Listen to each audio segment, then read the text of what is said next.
Welcome to the program, and as my regular listening audience knows, I've spent several programs this spring examining the rush to the one world system, now on overdrive thanks to coronavirus chaos. Today I'm going to replay my DVD teaching, Hidden in Plain View, The New World Order in Bible Prophecy. This looks at the players, organizations, and schemes of those folks, actually going back 5,000 years, as thousands of global elite try to establish a godless one-world system. Well, greetings, folks. I'm so glad you could join me for this updated presentation. Actually, I made this over 2 years ago, and circumstances have changed so much in just 2 years that I felt I needed to update it, the New World Order.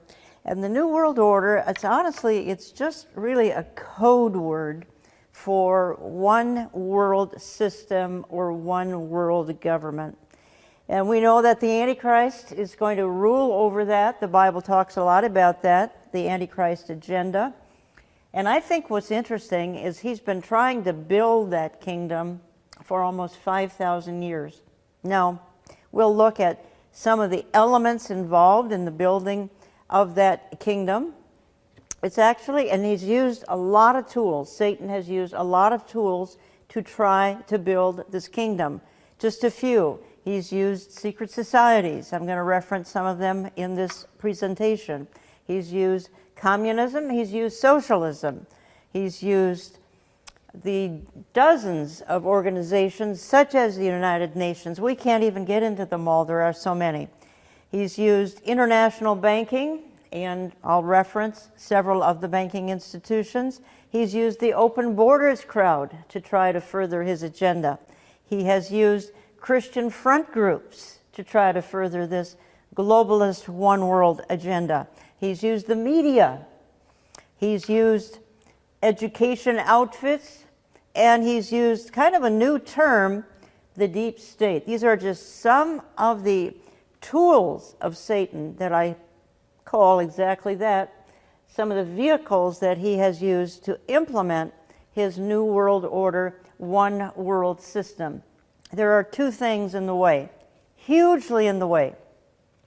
One is obviously America, and the other would be Christianity. And that is why there is such a war on both. So just another couple of comments here before I move on, because man always promises peace and prosperity, such as what's supposedly in this New World Order, one world system. He can never produce it. Mankind always has wanted relief from pain, whatever's going on in society. He always wants that to go away, and he's always looking for people and organizations to make it happen. And that's why the idea of a one world government, in other words, if you have a one world government, won't all poverty go away? Won't everyone be paid the same amount of money? Everyone will be equal. It sounds wonderful. Of course, it won't work, but Satan makes it sound like it will work. Only God can make it be successful, because mankind's heart is way too dark to make this work. Now, I got very interested in this globalism and the one world, new world order system, I think for a long time, but particularly during the 2016 U.S. election. Because there we had the ultimate in globalist, in Hillary Clinton versus nationalist Donald Trump. And Donald Trump has said on numerous occasions, he said, we will no longer, speaking for himself, we will no longer surrender this country or its people to the false song of globalism. So that threw a terrible monkey wrench into the plans of the globalists, because he meant what he said. And his opponent, arch global, how much more of a globalist than Clinton Global Initiative? So we had these two clashing during that run-up, and starting in 2015 and 2016, and culminating in the victory of a nationalist over an arch globalist, which I think was absolutely fascinating.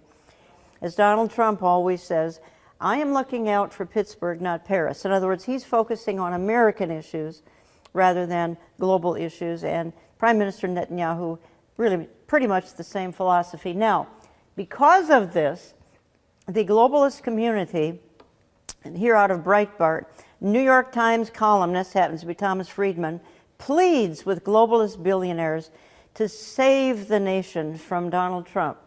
And who is down there in a corner but a globalist for the last 50, 60 years, Henry Kissinger. So they're pleading with the world's money people to please save the world, save the nation first. Let's save the nation from a guy who is America first, a nationalist.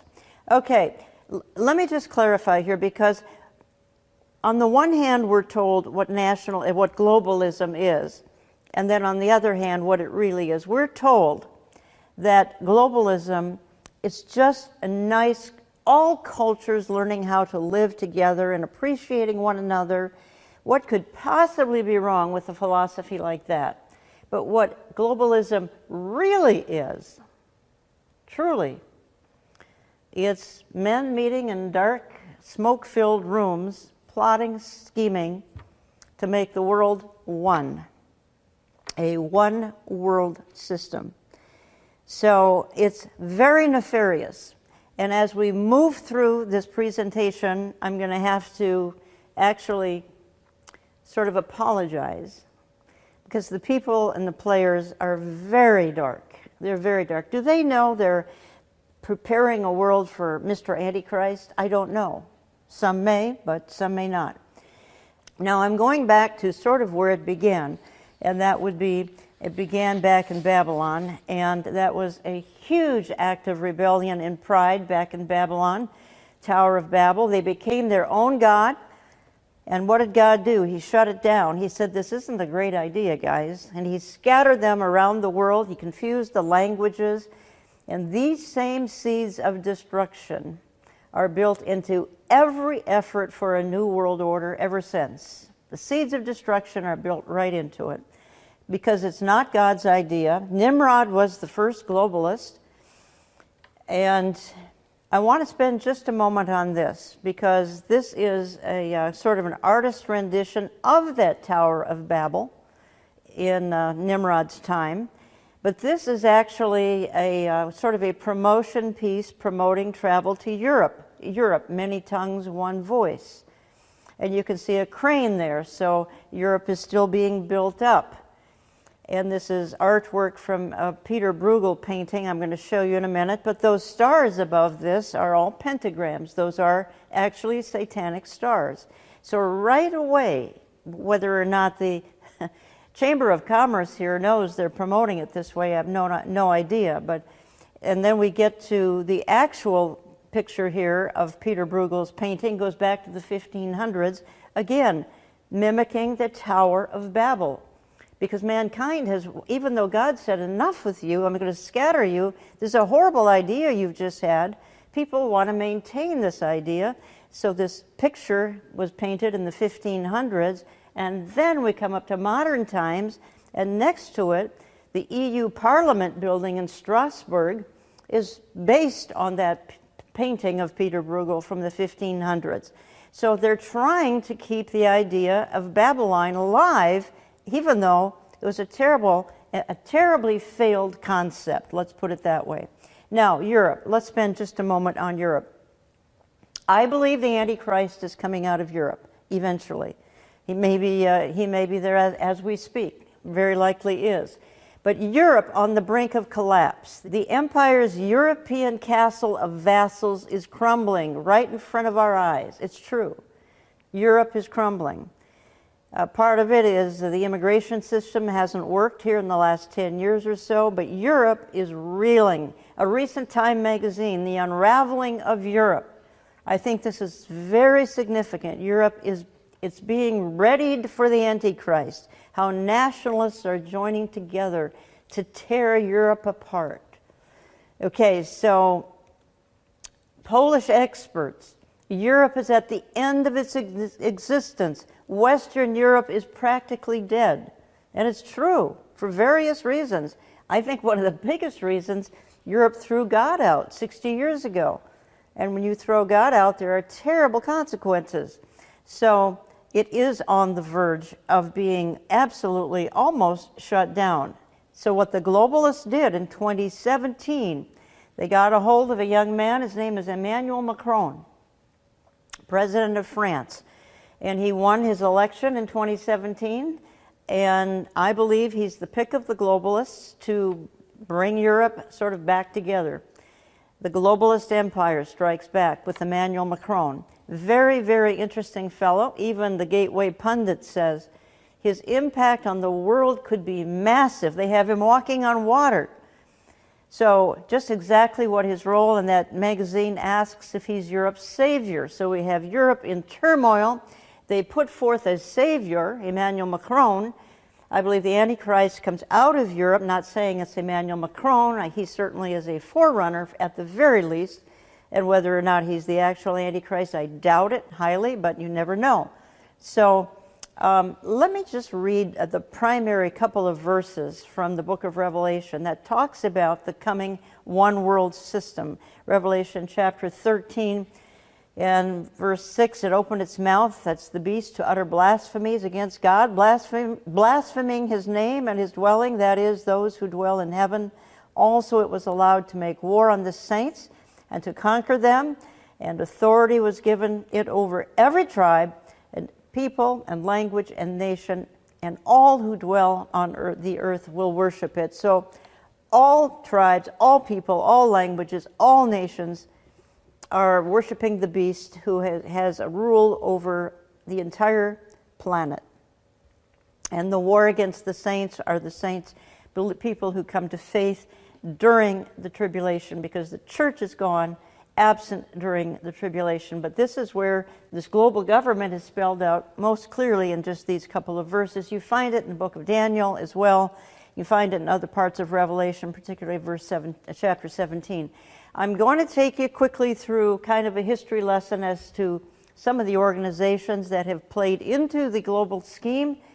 And I could start going all the way back to Knights Templar. We're going to move up quickly, though, to the 1700s to modern time, just in the interest of time. And I'm starting with the Freemasons. They're a very dark organization, a very dark group. And they were globalists, and they remain globalists. They're one-worlders. And we move up into the next century, and we have the Rosicrucians. And their purpose was to bring together a one-world system. And we keep moving up into the 1700s. We have the banking families starting in about the 1700s. And Meyer Amschel Rothschild, and he gave it to his 5 sons. And the idea was to create global government through the banking industries. And that is going on until this day, believe me. So Rothschild, well, he kind of teamed up with a fellow by the name of Adam Weishaupt in 1776. These two empires sort of conspired, if I dare use that word, and they thought, well, can we take over the world, make it one? That was their hope, that was their goal. So they formed, at least Adam Weishaupt formed in 1776, the Illuminati. You hear that term all the time. It's conspiratorial. It's a very dark organization. Won't go into details, but the goal, again, of the Illuminati is a new world order. Again, that's just code for a one-world system, the Antichrist system, the Antichrist empire. Coming into the late 1800s, was the Rockefeller Empire, John Rockefeller. And more recently, one of his sons, David Rockefeller, certainly the most prominent globalist of our time, passed away very recently. And in the background, you see Henry Kissinger, who's never given up on one world government.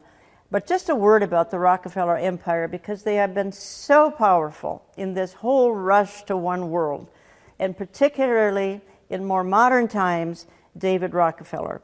And David Rockefeller was the prominent promoter and creator of what's known as the Council on Foreign Relations back in 1921. He was just getting his empire going, taking it over from his father, John Rockefeller. And David Rockefeller put together what's called the Council on Foreign Relations in 1921. Probably the biggest, next to the United Nations, the Council on Foreign Relations, the biggest contributor to global government. And Carol Quigley here from Georgetown University says this. He said, the Council on Foreign Relations is the American branch of a society which originated in England and believes national boundaries should be obliterated and a one world rule established. Okay, so that was the goal of the Rockefellers going all the way back to the 1920s.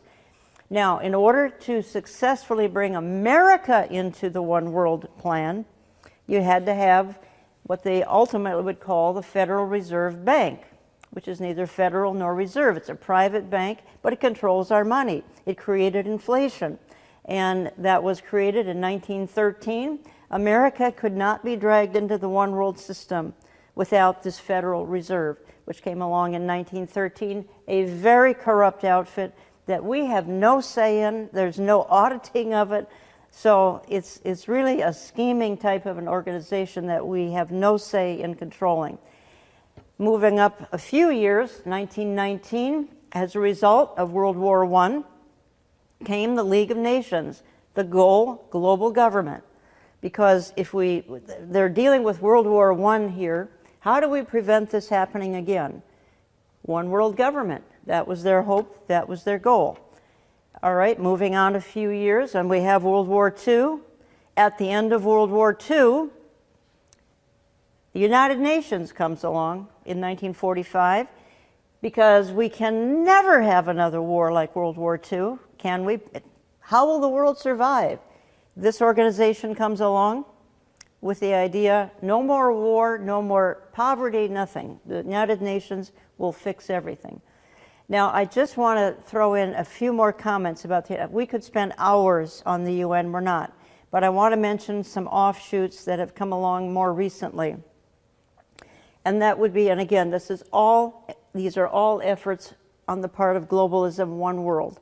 Agenda 2030 came along September of 2015. The UN launches a new universal agenda for humanity. It will end global poverty. Again, see, the idea of one world is we get rid of all problems. We have one ruler, we have one central government, all the world's problems go away. Universal health care, gender equality, which is now, of course, the rage, solve all of humanity's problems. This is Agenda 30. This is part of the United Nations. This came along as recently as 2015.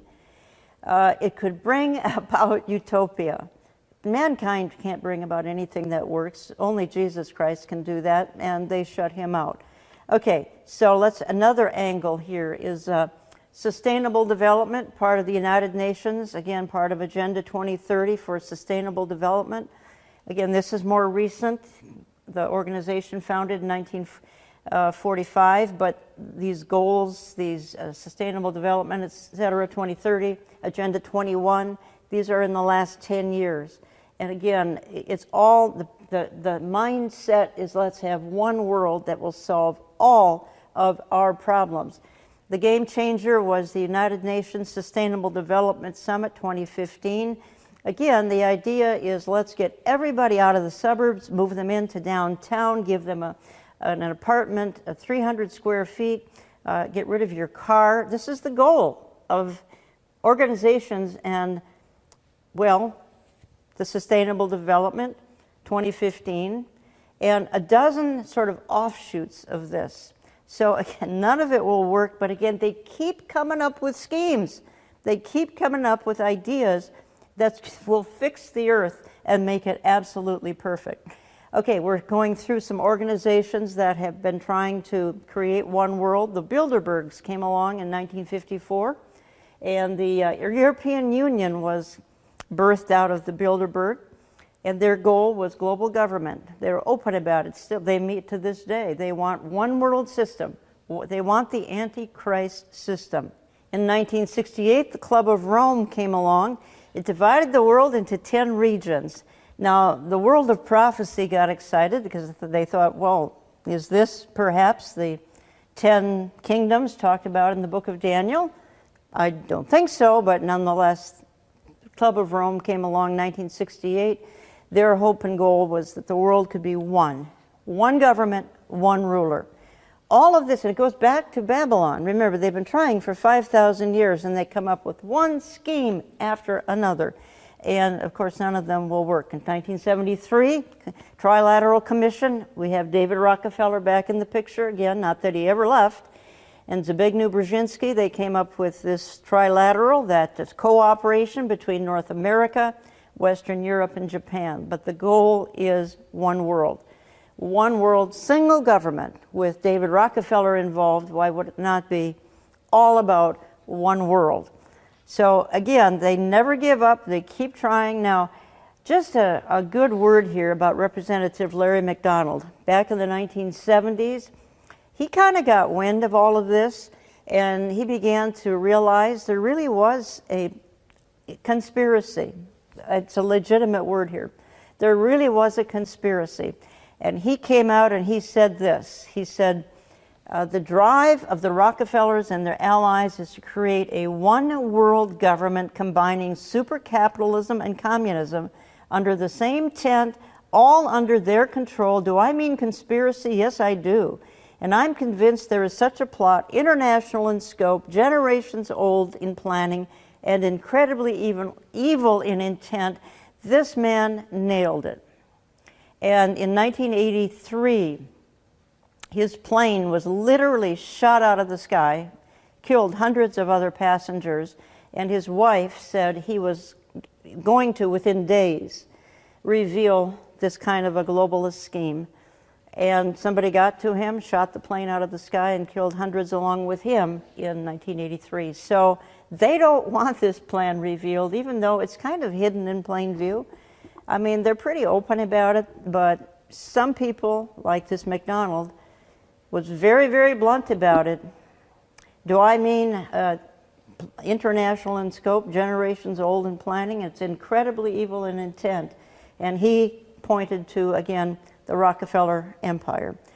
Now, again, going back to the 70s, Henry Kissinger, the New World Order cannot happen without U.S. participation. Yes, there will be a New World Order, and it will force the U.S. to change its perceptions. So again, they keep using the term New World Order. Sounds conspiratorial. I didn't make it up. They've used this for centuries. But we're going to see how many more in modern time are using it. Again, David Rockefeller, he's still in the picture in the 90s. And he said in 91, the world is now more sophisticated and prepared to march towards world government. So again, the passion here, at least of the Rockefellers, the Soros, so many others that follow in lockstep with them, is one world, one government, one single ruler, one world currency, but one person in charge of it all. Now, Rockefeller said in 2003, still on David, as I said, he recently passed away in the last 5 years. He said in 2003, he said, some even believe we belong to a secret cabal working against the best interests of the United States, characterizing my family as internationalists, and of conspiring with others around the world to build a more integrated global political and economic structure, one world, if you will, and if that is the charge, I stand guilty and I'm proud of it. So he openly admits, the Rockefeller Empire here openly admits that at least he, as one of the more contemporary representatives of the family, been passed on now to others in the Rockefeller Empire, that they are proud of the fact that they want a global political and economic structure. Okay, now, Mr. New World Order himself, George Herbert Walker Bush, it's a big idea, a New World Order. Only the United States has both the moral standing and the means to back it up. He was one of the most enthusiastic promoters of a one world system, of a one world government, of one world everything. He thought, and he said in one of his speeches, the United Nations needs to head it up. And he went on to say that with the UN in charge, we're going to have heaven on earth, basically. That was the sort of the mantra of George Herbert Walker Bush, one of the arch globalists of modern time for sure. Now, in a message like this, I can't leave out the Vatican because it plays such a huge role. And Pope Francis, he calls for a new global political authority to save humanity. It's always, you know, the sky is falling and some kind of tragedy is going to happen, and I'm going to show you how they're going to use the environmental movement in just a minute. But Pope Francis has been one of the most vocal, calling for, in order to save humanity, we have to have this one world government, this new world order system. Pope Francis calls for one world government, attacks border walls and national sovereignty. He's the globalist. He really is. I believe a pope will very likely be a false prophet, as spoken of in the book of Revelation, whether it's him or a successor of his. And he's actually, by the way, he says in this article, Pope Francis made a strong new push for globalism, calling for a supranational, legally constituted body to enforce UN's Sustainable Development Goals and implement climate change policies. And he goes on to say that when a supranatural common good is clearly identified, there is a need for a special legally constituted authority capable of facilitating the implementation. He wants one person to implement this whole plan. I don't think it's him, but he's really calling for the Antichrist. Whether he knows that or not, I have no idea. He's called the Vicar of the New World Order. That's kind of just a little catchphrase that he's been given. So people have caught on that he's the arch globalist, probably on the planet today. He really is. Now, along with this fellow, globalist in chief, George Soros. And he says the main obstacle to a stable and to a just world order is the United States. So George Soros, going back to when he was 14 years old, he was in the Holocaust, but he was aiding the Nazis at the time, even though he's Jewish. So he's got kind of a checkered history, and with his billions, he's able to actually throw entire governments around the world and then sort of take control of their currency. But he's globalist in chief. He, along with the Rockefellers and a few others, I think, have been the primary movers and shakers for this kingdom that's trying to be birthed, and will be eventually. Okay, the globalist billionaire cabal. And I recently kind of talked about this on air when I actually had Michelle Bachmann on air with me recently, and she referred to this globalist billionaire cabal. They have incredible power, and they do want the world to be one, whether it's Bill Gates, Jeff Bezos, George Soros, Jeff Zuckerberg. There are more who belong to this billionaire cabal, but they've got one thing in mind, that the world would be one, that the world would be one ruler, one empire, one government, one world everything. So when you've got the billionaires behind the scheme, it's going to happen eventually. Now, I want to say just a word here about the border situation. And we've seen Europe come undone because of immigration issues. And it's literally, this is what's tearing the world apart, our border issues. It's what got Donald J. Trump elected in 2016. And will a wall ever be built? I kind of doubt it, because the powerful globalists are not going to allow it, because walls don't allow the world to become one, very simply. But let's look at that for just a minute. And this was an article I happened to see. We don't have time for the 10 reasons. 10 reasons globalist elites won't let Trump build the wall and protect America's national security. Indeed, it's the globalist empire that is preventing and trying to discourage walls and borders everywhere, even though they work. Israel, perfect example of how they work. But let's just take a look. When you see these migrants trying to enter the United States, don't you wonder how some of their basic human needs are being taken care of? Food, medicine, things like that. Who's taking it? Somebody's got to be meeting their needs, or there'd be casualties, thousands along the way. Well, along the side, you can see there are indeed those that are participating with this. It's a scheme. And you look into it a little bit more deeply and you find out that it is the United Nations. The United Nations wants no walls, no borders. They want the world to be one. So the UN Refugee Agency and UNICEF is along with those that are coming from Central America into America and totally destabilizing the United States completely with the immigration problems, all by design to weaken us so that we will fall eventually into the one world system. So it's the United Nations that's a part of this. And then the UN is directly assisting the erosion of our sovereignty at the border. Why are we still funding it? And that's been the question, I think, of the hour for probably decades. Why do we still fund it? So the whole border crisis, it's so contemporary and it's urgent and it's playing into this scheme of the one worlders because they want no borders, no walls, anywhere. Barack Obama, chief globalist. The world is more interconnected than ever before, and it's becoming more connected every day. Building walls won't change that.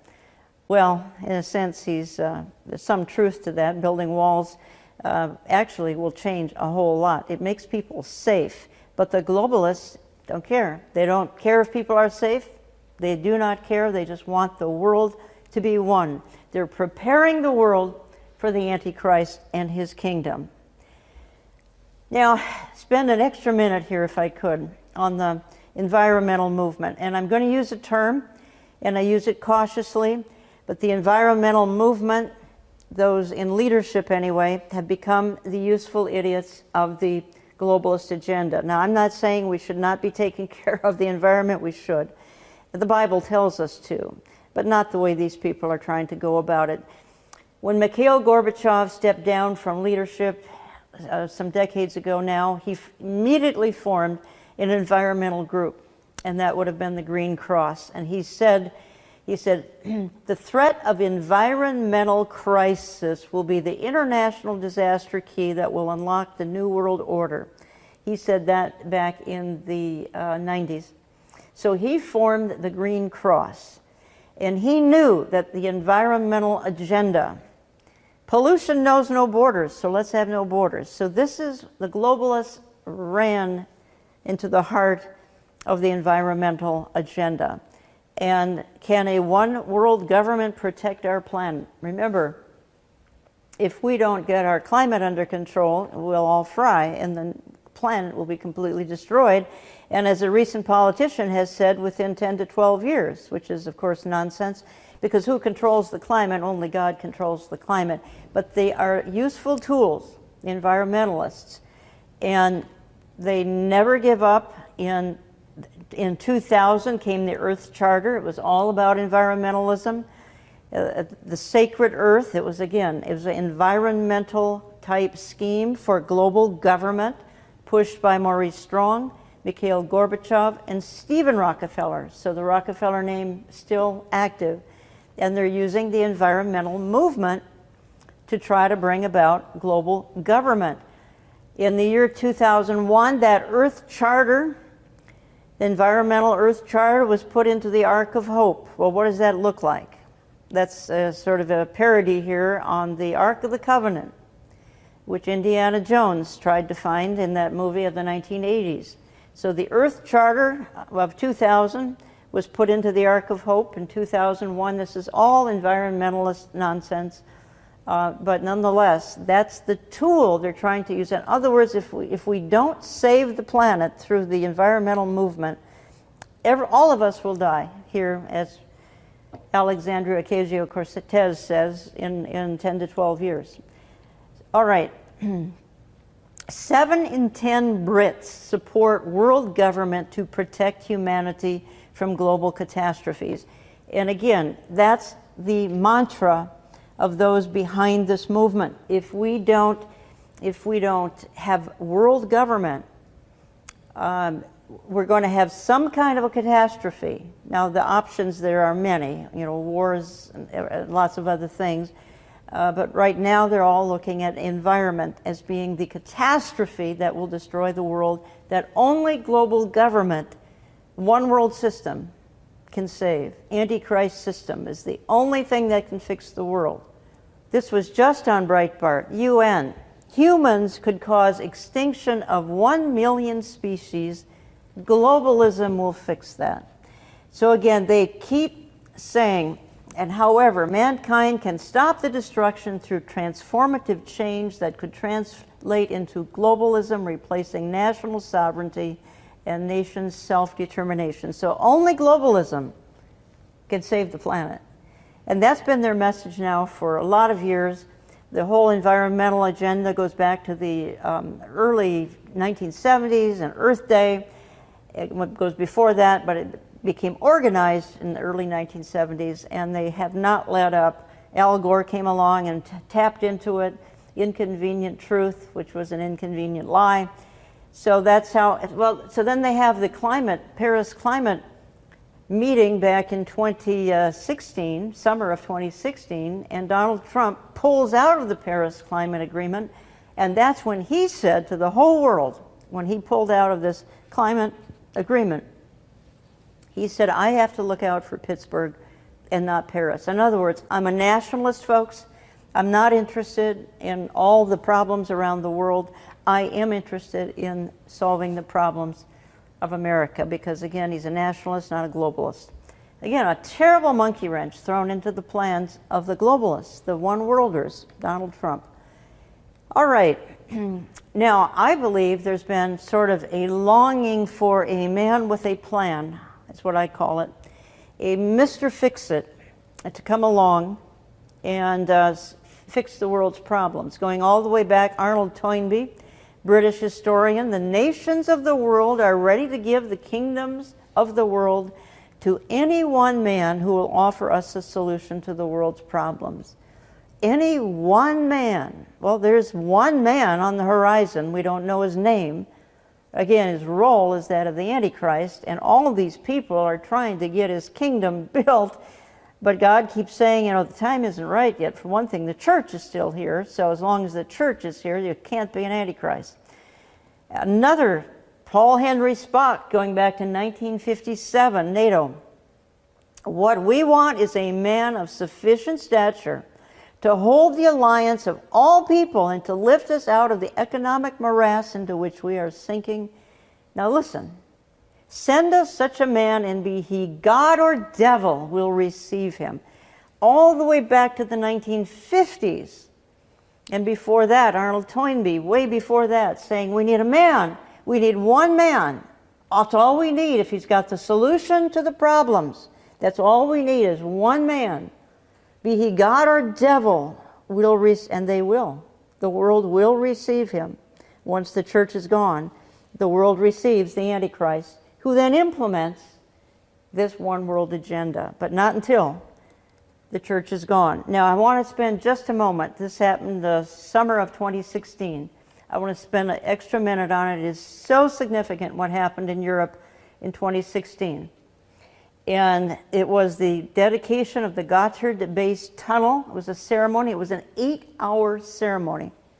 And what makes it significant is it was a globalist ceremony. It was linking of a tunnel that went from various countries. I'll show you a map. And featured Baphomet. Baphomet is the symbol of Satan.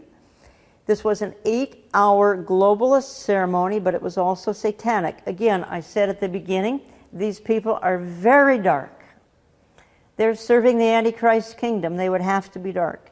This was an 8-hour sort of a choreographed program that was available on YouTube. I watched all of it. It was shocking. It was stunning.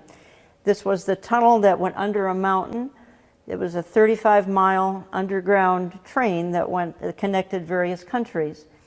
So 8 hours of choreographed nonsense, but when you really studied it, it was a celebration of Satan. Now, okay, you say, so what? I mean, that's going on all the time.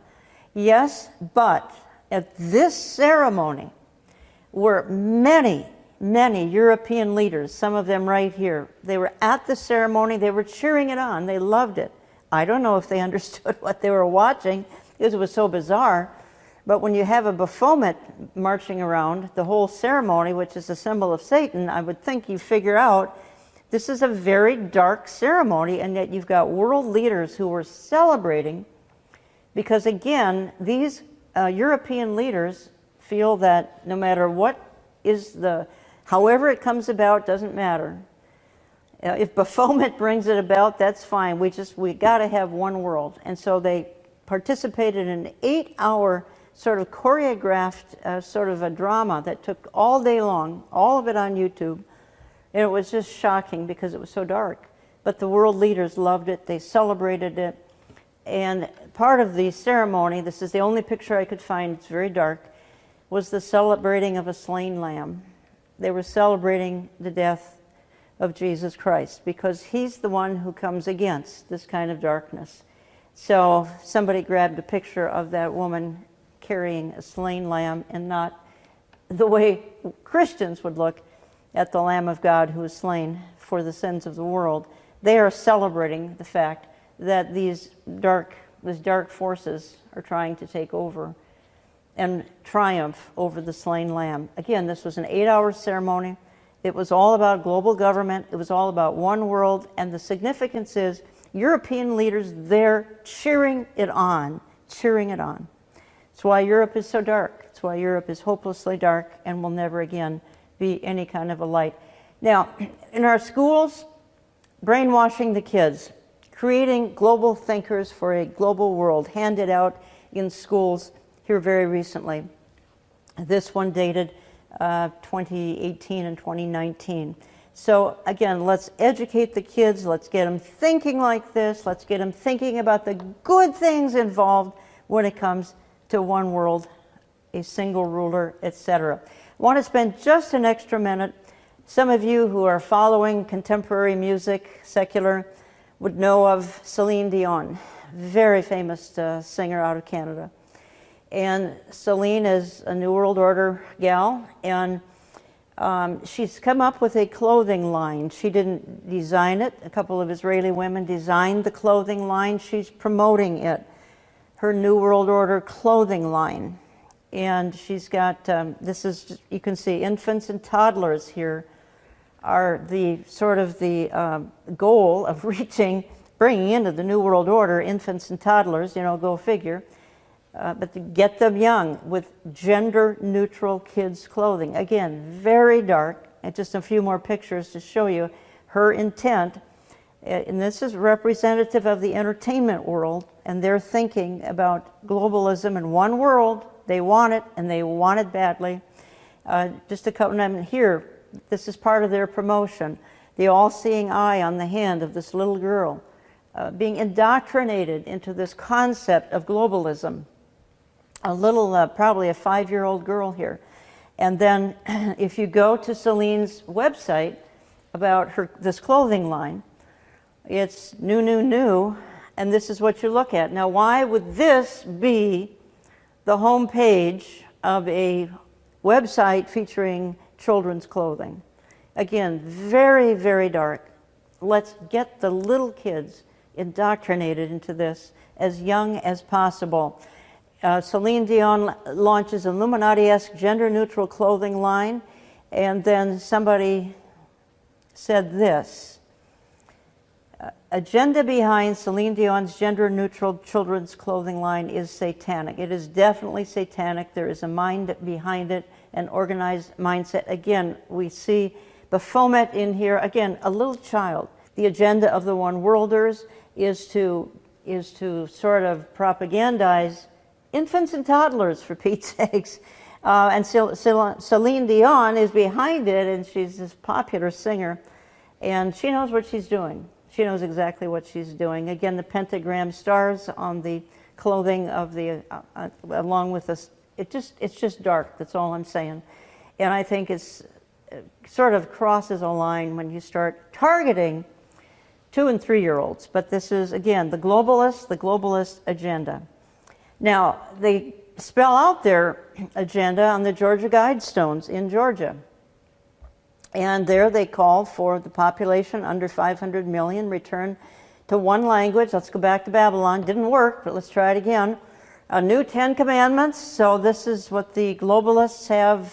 This is the monument in Georgia, Georgia Guidestones. They have it all spelled out on the Georgia Guidestones. It's their plan for the one world system. The plan for the Antichrist system, it's on the monument there in Georgia. So they're very open about it. Remember, David Rockefeller said, am I thinking about a one world system? Yeah, I am, and I'm proud of it. So these people, keep in mind, they are proud of their idea. Some of them will say, well, it's going to solve all the world's problems. That's why we're proud of it. And I think most of them are proud of it because it's so dark, and they are very dark people, and they're serving a very dark Savior. This just happened in 2019, the World Government Summit. This was in Abu Dhabi, I believe. And what was interesting about this World Government Summit is that this was on the outside of the summit, and New World Order forming under pagan temple of Baal arch. Now, let me spend just an extra minute on the Arch of Baal, or the Arch of Palmyra, which is right there. ISIS destroyed the Temple of Baal, remnants of it, in 2015, and this Arch of Palmyra was a part of that Baal system that was in Syria. And this is a replica. It's a 6-ton replica, so it's not a piece of plastic. So this replica of the Arch of Baal, which was total paganism and totally dark, that replica has gone all around the world. It was in New York, it was in Washington, D.C. in 2018, and it was right outside where they were meeting for world government in 2019, the Arch of Baal, the New World Order forming under pagan temple of Baal arch. Breaking Israel news, that's their commentary, not mine. So again, on the mind of, even in the Arab world, now maybe they think their Mahdi is going to be in charge of it, but this was in the Arab world, and it was a kind of a globalist convention back in early 2019. Okay, bringing it up to, again, some of the newer members of Congress. We all are hearing about the Green New Deal, which is a globalist plan to destroy American sovereignty. It's a radical globalist plan that would frankly destroy society. It's nothing new. It's not a Green New Deal. It actually comes out of the Green New Deal was plagiarized from a 2009 United Nations Environment Program. In other words, AOC didn't come up with a new idea. It's an old idea, 10 years, 11 years old, going back to rethinking the economic recovery. A global Green New Deal goes back to 2009. Anyway, it would indeed undo the entire world if it were to be implemented, but it is a globalist one world plan.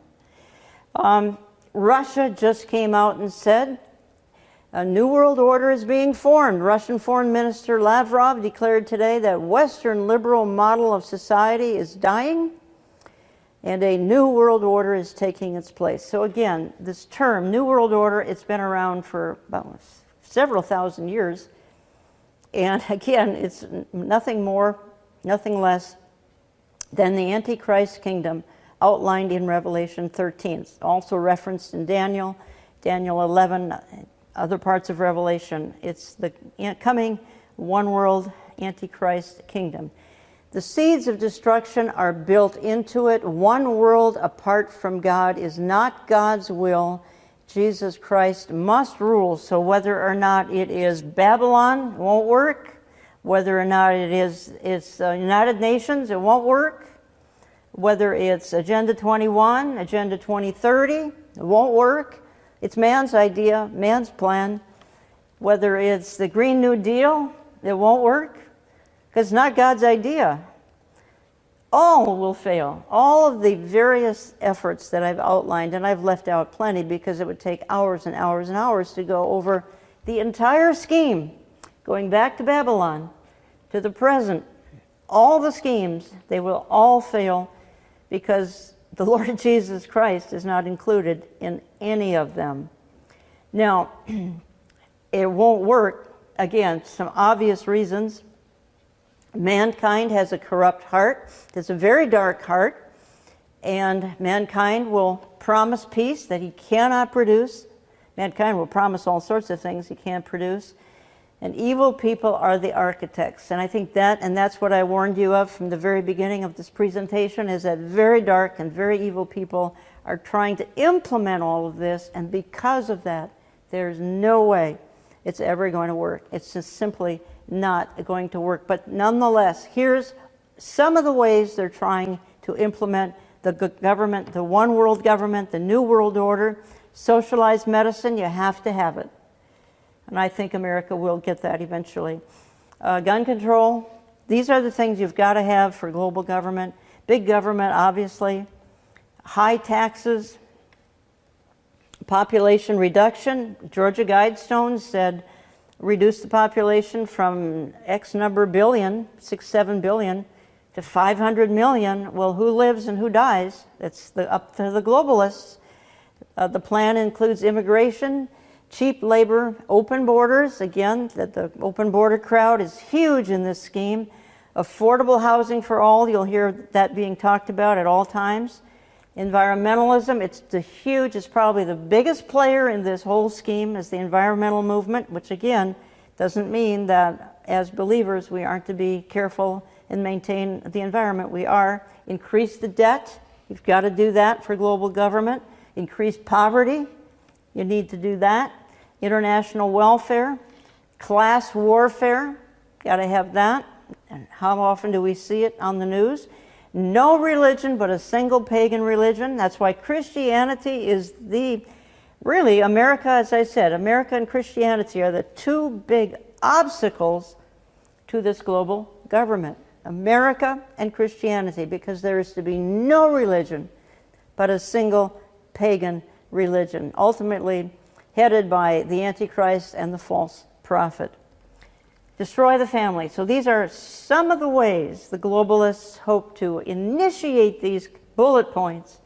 And if we get these and 100 more initiated, we will have paradise on earth, a single government with a single ruler. Now, David Rockefeller said, all we need is the right major crisis, and the nations will accept the new world order. Again, David Rockefeller, probably the primary player since the 1920s, passed away recently.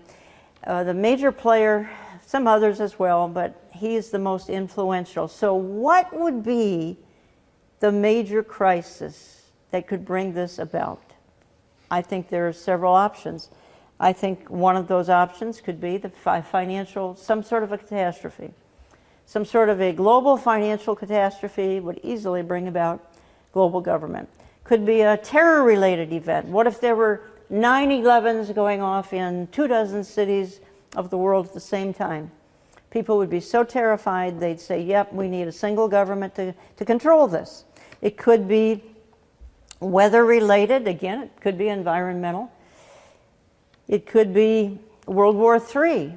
Maybe that's on the horizon. A major type of a global war would certainly, just as World War I caused the League of Nations, World War II, the United Nations, because world wars terrify the entire world. So a World War III could bring about global government. But I maintain it's one event that will bring it about. And believers know it as the rapture of the church. When the rapture of the church takes place, could be any day, of course, with the church gone, the world in complete chaos, with millions and millions of people suddenly disappear, completely gone. And children, small children, not of an accountable age, missing. Perhaps parents left behind, terrified what's happened. Others who have lost loved ones. The world will be in complete chaos. And they will say, we need a savior. We need someone to, have order out of this chaos that has just happened. Besides, they may not know what happened. They just know that planes are crashing and cars are crashing and people are missing.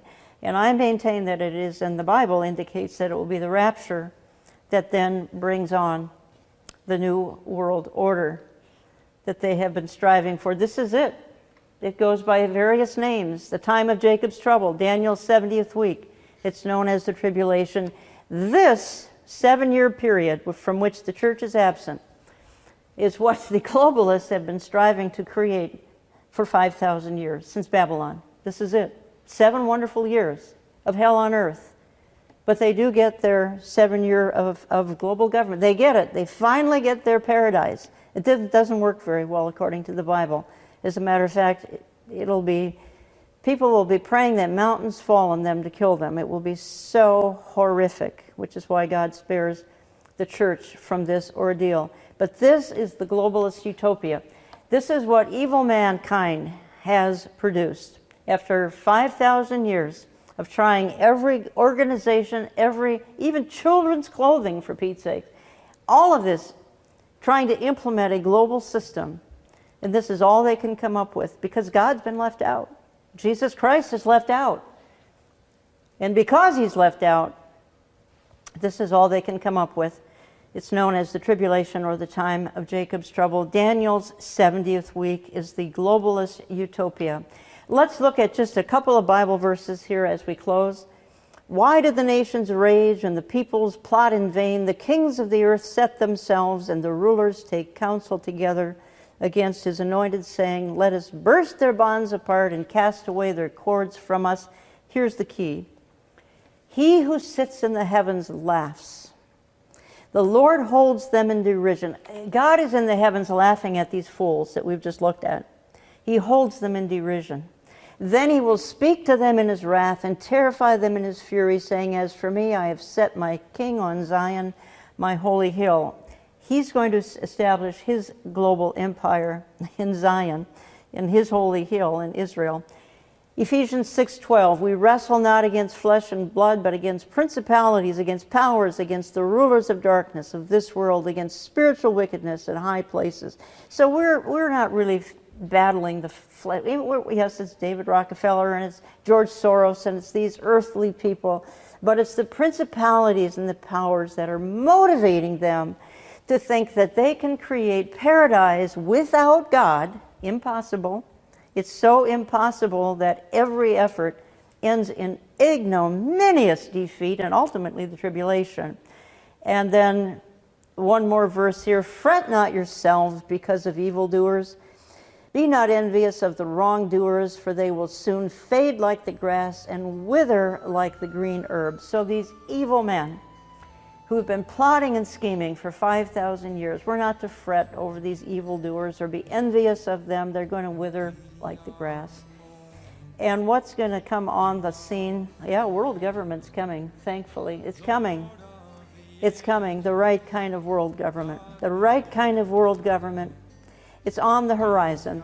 Some other things have to happen first, but it's called the millennial reign of Jesus Christ. And that's the person that all of these conspirators have left out since Babylon, God. Jesus Christ sets up his kingdom of earthly, perfect global government out of Jerusalem for the 1,000-year millennial reign of Jesus Christ. And even the animal kingdom finally settles down and they're not attacking one another. What a glorious time.